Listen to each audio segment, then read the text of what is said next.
2026 సంవత్సరం స్టార్టింగ్లోనే ఈ ప్రపంచం మొత్తం ఒక్కసారిగా ఉలిక్కిపడింది. గల్ఫ్ దేశాలకే పరిమితమైన గ్లోబల్ ఎనర్జీ గేమ్లో ఎవ్వరూ ఊహించని ఒక మైండ్ బ్లోయింగ్ ట్విస్ట్ చోటు చేసుకుంది. ఎప్పుడు క్రూడ్ ఆయిల్, గ్యాస్ కోసం మిడిల్ ఈస్ట్ వైపు చూసే రోజులకి చెక్ పెడుతూ వెస్ట్రన్ కంట్రీస్ మైండ్ బ్లాక్ అయ్యేలా భారతదేశం ఒక మాస్టర్ స్ట్రోక్ వేసింది. అగ్రరాజ్యాలన్నీ కన్ఫ్యూజన్లో ఉన్న ఈ టైంలో అసలు ఈ ఎనర్జీ సెంటర్ మిడిల్ ఈస్ట్ నుంచి నార్త్ అమెరికా వైపు ఎలా షిఫ్ట్ అయిందో తెలుసుకుంటే మీరు ఖచ్చితంగా షాక్ అయిపోతారు. రష్యా, ఫ్రాన్స్ లాంటి పవర్ఫుల్ దేశాలే ఇప్పుడు భారత్ తీసుకున్న డెసిషన్ చూసి షాక్ అవుతున్నాయి. చైనా కూడా ఈ కొత్త బాండింగ్ ఎక్కడి దాకా వెళ్తుంది అని వెయిట్ అండ్ వాచ్ మోడ్లో ఉంది. అసలు ఈ గేమ్ కమర్షియల్ బిజినెస్ కోసం మాత్రమే కాదు, ఇది ఒక కొత్త వరల్డ్ ఆర్డర్ క్రియేట్ చేసే అతిపెద్ద అడుగు. ఇప్పుడు ఇరాన్ చుట్టూ జరుగుతున్న టెన్షన్స్ చూస్తుంటే అసలు ప్రపంచానికి ఎల్పిజి, ఎల్ఎన్జి సప్లై కరెక్ట్గా ఉంటుందా అన్న భయం స్టార్ట్ అయింది. మిడిల్ ఈస్ట్లో సిచ్యువేషన్ రోజు రోజుకు వేడెక్కుతుంది. ఎప్పుడు ఏ యుద్ధం వస్తుందో, ఎప్పుడు ఏ బాంబు పడుతుందో తెలియని పరిస్థితి. ఒకవేళ గల్ఫ్ కంట్రీస్ నుంచి వచ్చే ఆయిల్, గ్యాస్ షిప్స్ అన్నీ సడన్గా ఆగిపోతే మన భారతదేశం పరిస్థితి ఏంటో ఒక్కసారి ఊహించుకోండి. మన ఫ్యాక్టరీలు, మన వెహికల్స్, ఇళ్లల్లో వంట గ్యాస్ అన్నీ కంప్లీట్గా ఆగిపోతాయి. దేశం మొత్తం డార్క్లోకి వెళ్ళిపోయే బ్లాక్అవుట్ సిచ్యువేషన్ వస్తుంది. ఇన్నాళ్ళు మన ఎకానమీ అంతా కేవలం ఆ మిడిల్ ఈస్ట్ నుంచి వచ్చే షిప్స్ మీద మాత్రమే డిపెండ్ అయి ఉంది. సరిగ్గా ఈ టైంలోనే అసలు ఎవరూ ఎక్స్పెక్ట్ చేయని విధంగా కెనడా సీన్లోకి ఎంట్రీ ఇచ్చింది. రష్యా, ఫ్రాన్స్ లాంటి దేశాలు ఇప్పుడు భారత్ క్రైసిస్లో చిక్కుకుంటుంది అని చూస్తున్న టైంలో కెనడా ఇచ్చిన ఒక భారీ ఆఫర్ ఇంటర్నేషనల్ మార్కెట్ లెక్కలనే పూర్తిగా మార్చేసింది. ఇది కేవలం ఒక చిన్న డీల్ కాదు, మన దేశాన్ని ఫ్యూచర్ గ్లోబల్ ఎనర్జీ హబ్గా మార్చే భారీ ప్లాన్. ఇంతకీ కెనడా ఎందుకు పిక్చర్లోకి వచ్చింది అనే డౌట్ మీకు రావచ్చు. కెనడా దగ్గర చాలా లెవెల్లో న్యాచురల్ గ్యాస్ రిజర్వ్స్ ఉన్నాయి. అవి ప్రపంచం మొత్తానికి చాలా ఏళ్ల పాటు సరిపోయేంత ఉన్నాయి. కానీ ఇన్నాళ్ళు వాళ్ళు ఆ గ్యాస్ని బయట దేశాలకు ఎక్స్పోర్ట్ చేయడానికి పెద్దగా ఇంట్రెస్ట్ చూపించలేదు. వాళ్ళ ఫోకస్ అంతా వాళ్ళ పక్కనే ఉన్న అమెరికా మీదే ఉండేది. అయితే 2026లో గ్లోబల్గా వస్తున్న చేంజెస్ వల్ల వాళ్ళు కూడా మన భారతదేశం లాంటి ట్రస్టెడ్, ఫాస్ట్ గ్రోయింగ్ మార్కెట్ వైపు చూడక తప్పలేదు. ఎందుకంటే వాళ్ళకి కూడా ఒక భారీ బయ్యర్ కావాలి.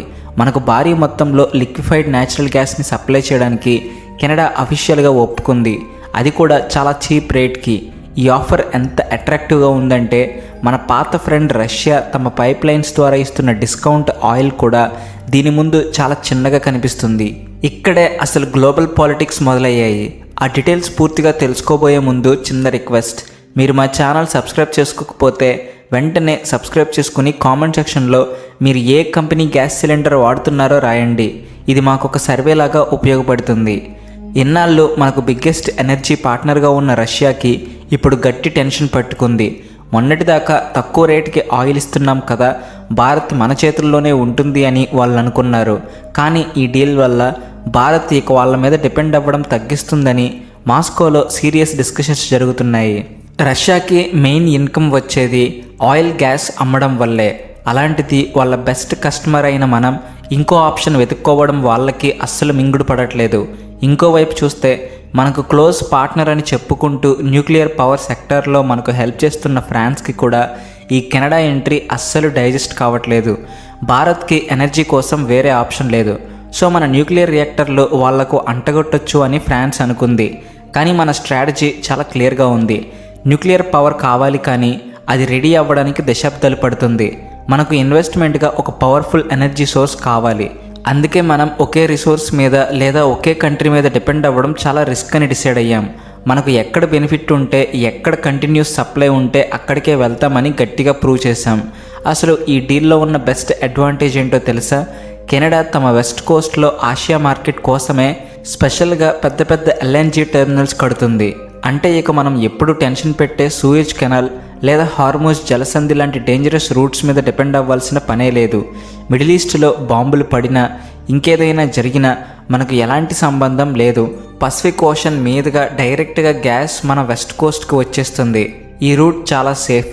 పైగా వేరే ఏ కంట్రీ దీన్ని బ్లాక్ చేయలేదు. ఈ గ్యాస్ని -162 డిగ్రీలకు కూల్ చేసి లిక్విడ్ లాగా మార్చి చాలా తక్కువ ఖర్చుతో పెద్ద పెద్ద షిప్స్లో పంపే టెక్నాలజీ కెనడా దగ్గర అడ్వాన్స్డ్గా ఉంది. మన దగ్గర కూడా ముంద్రా, దహేజ్, కొచ్చి లాంటి పోర్ట్స్లో వరల్డ్ క్లాస్ టెర్మినల్స్ ఆల్రెడీ రెడీగా ఉన్నాయి. సముద్రం మీద నుంచి షిప్స్ రాగానే ఆ గ్యాస్ని రిసీవ్ చేసుకోవడానికి మనం కంప్లీట్గా ప్రిపేర్డ్గా ఉన్నాం. ఈ అగ్రిమెంట్ కనుక 100% ఇంప్లిమెంట్ అయితే మన దేశంలో కామన్ మ్యాన్కి చాలా పెద్ద రిలీఫ్ దొరుకుతుంది. ఇంటర్నేషనల్ మార్కెట్లో పెట్రోల్ గ్యాస్ రేట్లు ఏ రేంజ్లో పెరిగినా మన దగ్గర ఎల్పిజి గ్యాస్ రేట్లు మాత్రం స్టేబుల్గా ఉంటాయి. మిడిల్ క్లాస్ వాళ్ళ జేబుల మీద భారం పడదు. రాబోయే 20 ఏళ్ల వరకు మనకు ఎనర్జీ క్రైసిస్ అనేదే ఉండదు. అసలు ఈ డీల్ కేవలం ఇళ్లల్లో వాడే వంట గ్యాస్ కోసమే కాదు, ఇది మన దేశ ఎకానమీని మార్చే డీల్. మన ఇండస్ట్రీస్కి, ఫ్యాక్టరీస్కి కావాల్సిన పవర్ చాలా చీప్గా దొరుకుతుంది. కరెంటు బిల్లులు తగ్గితే మన మేక్ ఇన్ ఇండియా ప్రొడక్ట్స్ తయారీ ఖర్చు ఆటోమేటిక్గా తగ్గుతుంది. కారు నుంచి సెల్ ఫోన్ దాకా ఏది తయారు చేసినా ప్రొడక్షన్ కాస్ట్ బాగా తగ్గుతుంది. అప్పుడు గ్లోబల్ మార్కెట్స్లో మనం ఎక్స్పోర్ట్స్ పరంగా చైనాతో ఫేస్ టు ఫేస్ గట్టిగా కాంపిటీట్ చేయొచ్చు. మన ప్రొడక్ట్స్ కూడా వరల్డ్ వైడ్గా సూపర్ సక్సెస్ అవుతాయి. ఇక చైనా బిహేవియర్ గురించి మనందరికీ తెలిసిందే. ఎప్పటికైనా భారతదేశం ఎనర్జీ సప్లై లైన్స్ని కట్ చేయాలని వాళ్ళు స్ట్రింగ్ ఆఫ్ పర్ల్స్ లాంటి ప్లాన్స్ వేశారు. మన చుట్టూ ఉన్న శ్రీలంక, పాకిస్తాన్ పోర్ట్స్లో కూర్చుని మన షిప్స్ని ఆపేయాలని వాళ్ళ ప్లాన్. కానీ భారత్ ఇప్పుడు ఆ ప్లాన్స్ అన్నిటినీ తుంగలో తొక్కేసింది. నార్త్ అమెరికా నుంచి డైరెక్ట్గా పసిఫిక్ ఓషన్ మీదుగా సప్లై వస్తుంటే చైనా ఏం చేయగలదు? వాళ్ళ ప్లాన్స్ అన్నీ కంప్లీట్గా ఫెయిల్ అయిపోయాయి. పైగా బొగ్గు, పెట్రోల్ లాంటివి వాడడం కంటే ఈ న్యాచురల్ గ్యాస్ వాడడం వల్ల ఎన్విరాన్మెంట్కి కూడా చాలా మంచిది. దీనివల్ల పొల్యూషన్ లెవెల్స్ బాగా కంట్రోల్ అవుతాయి. ఫ్యూచర్లో కార్బన్ ఎమిషన్స్ తగ్గిస్తాం, క్లైమేట్ని కాపాడుతామని మనం ఓల్డ్ ప్లాట్ఫామ్ మీద ఇచ్చిన ప్రామిస్ని కూడా చాలా ఈజీగా నెరవేర్చవచ్చు. మనం ఎంత రెస్పాన్సిబుల్గా ఎకానమీని రన్ చేస్తున్నామని ఇంటర్నేషనల్ కమ్యూనిటీకి గట్టి మెసేజ్ వెళ్తుంది. ఇది గ్లోబల్ స్టేజ్ మీద మన ఇమేజ్ని అమాంతం పెంచేస్తుంది. ఇదంతా వింటుంటే మీకు ఒక బేసిక్ డౌట్ రావచ్చు. మొన్నటిదాకా కెనడాతో మనకు పెద్ద డిప్లొమాటిక్ ఫైట్ జరిగింది కదా, ఒకరి డిప్లొమాట్స్ని ఇంకొకరు వెనక్కి పంపించేసుకున్నారు, వీసాలు ఆపేశారు, పెద్ద రచ్చ జరిగింది. మరి సడన్గా ఈ లవ్ ఎక్కడి నుంచి వచ్చింది అని మీకు అనిపించవచ్చు. ఇక్కడే అసలైన గ్లోబల్ పాలిటిక్స్ దాగి ఉన్నాయి. కొన్ని $1 బిలియన్ ట్రేడ్, ఎనర్జీ, సెక్యూరిటీ అని వచ్చేసరికి ఇలాంటి పాలిటిక్స్, ఈగోలు అన్నీ కంప్లీట్గా పక్కకు వెళ్ళిపోతాయి. కెనడాకు కూడా ప్రాక్టికల్గా ఒక విషయం క్లియర్గా తెలుసు. ఒకవేళ ఈ ఛాన్స్ మిస్ చేసుకుంటే ఆ ప్లేస్లోకి ఖతార్ లేదా యునైటెడ్ స్టేట్స్ వచ్చి ఈ ఇండియన్ మార్కెట్ని ఈజీగా క్యాప్చర్ చేస్తాయని. అందుకే వాళ్ళు పాత గొడవలు పక్కన పెట్టి మరీ మన దగ్గరకు వచ్చారు. వాళ్ళకి మన డబ్బు కావాలి, మనకి వాళ్ళ గ్యాస్ కావాలి, అంతే. Simple logic. ఇక ఇంటర్నేషనల్ స్టేజ్ మీద ఎవరూ భారత్ని లైట్ తీసుకోవడానికి లేదు. మనం ఇప్పుడు కేవలం గ్యాస్ కొనే బయ్యర్స్ కాదు, టర్మ్స్ అండ్ కండిషన్స్ డిక్టేట్ చేసే గ్లోబల్ పవర్ హౌస్. అయితే ఈ ప్రాసెస్ అంతా రాత్రికి రాత్రే చాలా సింపుల్గా జరిగిపోతుందా అంటే అంత సీన్ లేదు. దీనిలో చాలా ప్రాక్టికల్ ప్రాబ్లమ్స్ కూడా ఉన్నాయి.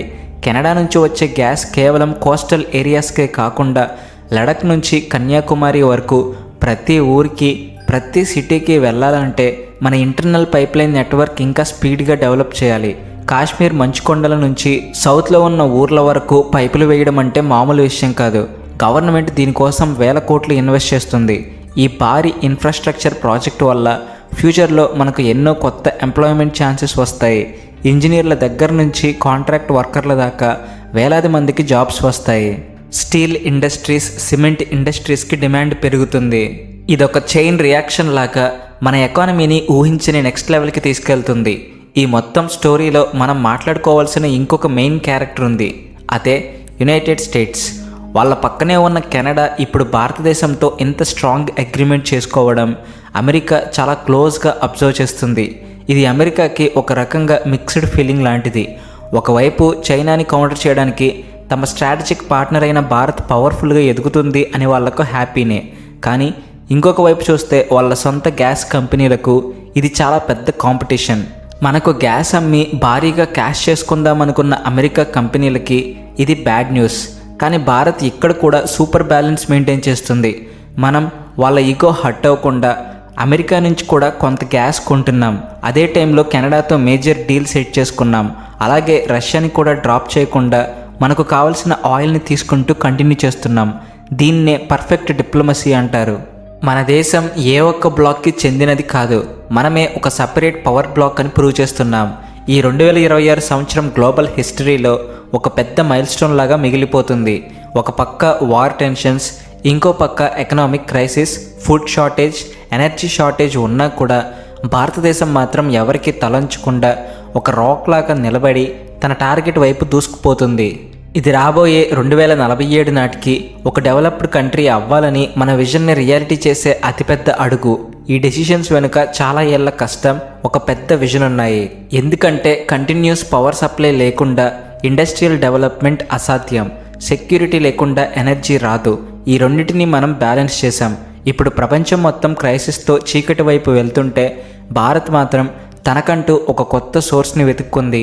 రష్యా ఫీల్ అయినా, ఫ్రాన్స్ షాక్ అయినా, చైనా జలసీగా ఫీల్ అయినా మనం అస్సలు పట్టించుకునే స్టేజ్లో లేము. కెనడా నుంచి వచ్చే ఈ క్లీన్ న్యాచురల్ గ్యాస్ మన దేశ ఫ్యూచర్ని, మన ఎకానమీని ఇంకెంతో స్పీడ్గా ముందుకు తీసుకెళ్లబోతుంది. ప్రపంచ పటంలో భారతదేశం ప్లేస్ ఇప్పుడు ఎవరూ టచ్ చేయలేని పీక్ స్టేజ్కి చేరుకుంది. దీని మీద మీ అభిప్రాయం ఏంటో చెప్పడం మర్చిపోకండి. అలాగే వీడియో నచ్చితే please like and share and also thanks for watching.